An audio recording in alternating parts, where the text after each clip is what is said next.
Mary Ellen Taylor, Berkeley Heights, New Jersey. I'm very disturbed by 2010-1109. This really comes down to just politics in New Jersey, and shame on everyone. I think we take a lot of time to twist each other's words, and what we should be doing is focusing on the people of New Jersey.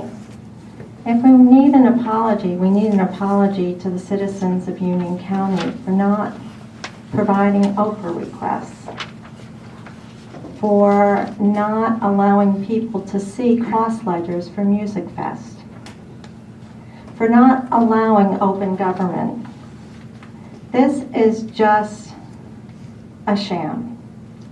And if we're going to put a petition in, how about we put a petition in to apologize to the disabled in Union County and the state of New Jersey. I have been down here many times to ask about guardianship abuse and to ask people to look into it in Union County. It's going on. Excuse me. Now, let me just finish. Wait a minute. Here we go again. We're going to have a conversation here. This is about this particular resolution. Do you want to speak about that? Okay, Other things? let me... Speak, just please, speak Okay. to the resolution. Okay, I'm In speaking to context the of resolution. I don't think we should twist people's words. And I don't think there should be a political ruffle. I voted for President Obama, and I watched him, say that he's coming to center to not harm the people of the United States. Today, Republicans were saying, well, he was caving in, everybody's putting up. And that's exactly what's going on here. Let's beat up on the other side instead of address what's needed for the American people. Shame on Union County for wanting to do something like this, whether it would be Republican or Democrat. I think both parties need to come to the table and focus on what is important for the people. I didn't see anything there referencing that this was racist. And I think for people to twist words, for me to open up forum boards to hear that my disabled husband, because I've been coming to freeholder meeting, is now being called loony, I'd say that's discrimination. And I didn't see anyone, when I emailed all of you, say, we need to find out who did that, because that's discriminatory. So if the Democratic Party wants to do this, I think you guys have a lot more to open up. I think we need to become adult. There are so many things here that it's abominable that we're going to spend money, spend your time, my tax dollars and everybody else's, churning this up when there are people losing their homes. And it is not just inner city people losing their homes. Disabled are being displaced. Everyone is. I think you owe Ms. Renna an apology. I think you owe Mr. Burry an apology. I was like, too bad I missed this last one. I was like, I've missed a few because I had other obligations. But when I saw this, I was like, here we go again. Can we stop beating each other up and be civil adults? It's the holidays. What are the holidays for? You're supposed to think about what you should be thankful for instead of throwing mud at the other side. Chris Christie, I've got a beef with him too. He promised me something and he said he'd email me back. He didn't. Neither did his people. He told me at a town hall meeting he would help me. He didn't. So I'll call both of you to the carpet. But this one I just think is abominable, to try to stir hatred between groups that there's no hatred there. Thank you. Mary Ellen Taylor, Berkeley Heights. I couldn't believe that a mayor came up here and made the comments he did. It's appalling that it was staged. So staged that it was really trite. I can't say it enough, and they said it best on the radio the other day. The politicians aren't listening to the people. What they do every 2 years, every 4 years, every 6 years, whatever, is the minute they get elected, they start bashing the other side. And they don't do anything for the people. And it's very true of this freeholder board also. I asked for an Oprah request of where money came from for a bus in Berkeley Heights. because I was told by people from the federal government that that money is from the federal government.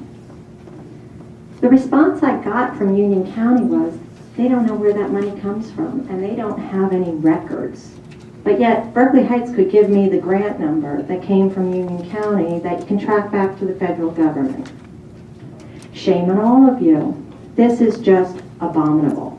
You're going to say that there's discrimination or people don't like each other. I think the freeholders don't like the disabled very much because they're not saying, what the heck is going on?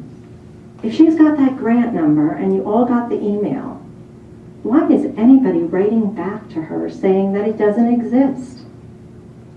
That's abominable. That is politics at its best. Let me say another politics at its best. We just got a prosecutor in another county that has committed fraud upon the court, committed problems, ethic problems, major ethic problems that we've written about. We asked for this person not to be put through. We sent to the Senate, the Judiciary Committee. I don't think anybody read the letter. Because if they really checked, and Union County, this happened in your courts, if Union County freeholder said, we don't want this going on with the disabled and their families. We want to know who these people are. We know that we're playing politics. That's how all of this is getting shut down. And I'll tell you what's happening in Arizona. And I know you guys will print and say, Arizona? Just like you did about Danny Tate. Let's say the Abbott Labs heir got stuck in guardianship abuse. Almost $1 million. Took them, what, 3-4 years to get out of it? Then there's a Disney heir in Arizona. Then there's a family very much like ours, that this gentleman tried to divorce me and my husband.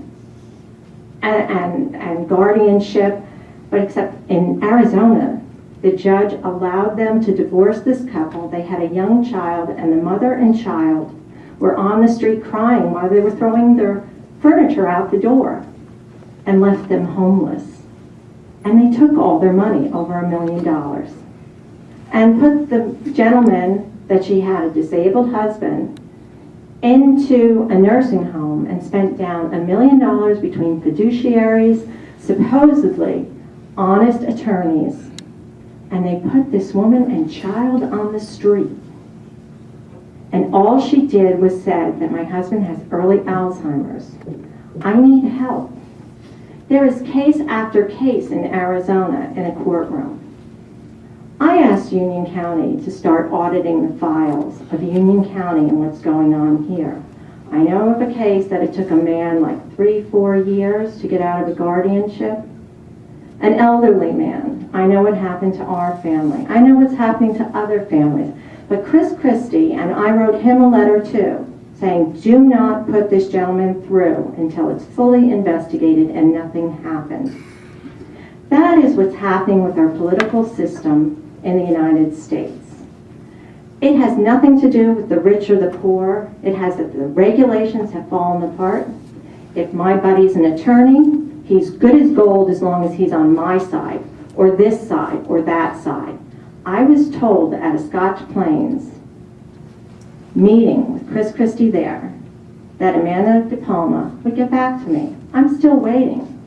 So if you think I'm like picking on you guys or I'm picking on him, I'm picking on everyone that treats the disabled just abominably. And I think it's really trite to get somebody that's a mayor, that everybody knows what the history is, to come up and pull this. I think President Obama, and I voted for him, I voted for Chris Christie. I'm not happy with Chris Christie right now. Okay, let me finish. I think everyone should watch how President Obama handled it yesterday. He took some heat, but he didn't really go after people and say, we need to put petitions up. He said that he thought the Democrats had better ideas. Let the American public decide, not petitions and putting up horrible websites about advocates. You're taking away the freedom of the United States, but I would love to know where those grants come from, and I cannot believe that anybody had the audacity to say that they don't have anything on record. That is just pure lie. Thank you.